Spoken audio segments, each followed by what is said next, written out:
about the spiritual formation of our children. And there's three different main rites of passage that we see take place in their life as God forms them.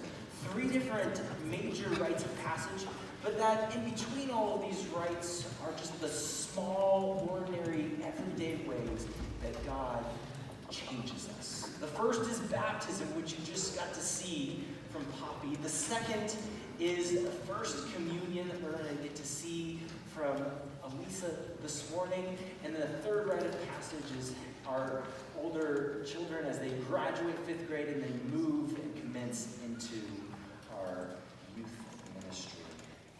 Now, Elisa, today is, it's your first communion. It's a moment in which you get to remember your baptism. That years ago, your parents faithfully loved Jesus, and they made promises on your behalf for the work that God has done in their life and your life. And that today is a day that you look back, you remember those promises, and that you get to claim them for yourself.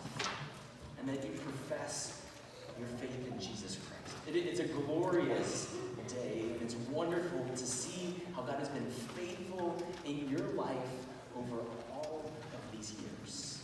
Now, a few weeks ago, you got to meet with me and one of our elders, Chris Stratton, and we had time to ask you some questions and to hear about your testimony and your faith in Jesus Christ. And then myself and Chris recommended you to the session to come forward and to have your first communion today.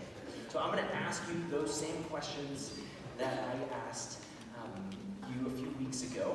And then I'm going to ask a question to the congregation, when we're going to pray for you, and then it will be wonderful to have you come and take your first communion with us today and every Sunday after today. Ooh, I get the mic for you. You can respond with a nice hearty I do. Lisa, do you believe that you were made in the image of God and created to worship, serve, and enjoy Him in all of life? I do. Do you believe that you are a sinner in the sight of God? I do. Do you believe in Jesus and trust in Him alone for your salvation? I do.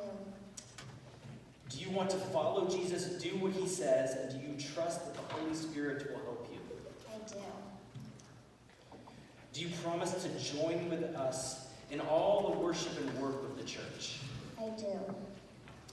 Do you promise to let the pastors and elders of the church teach you and guide you? I do. Wonderful.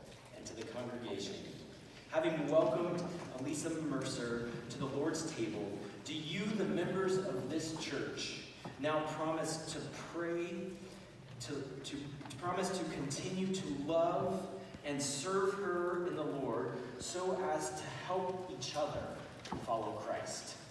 Yeah. Wonderful. Let's pray right now.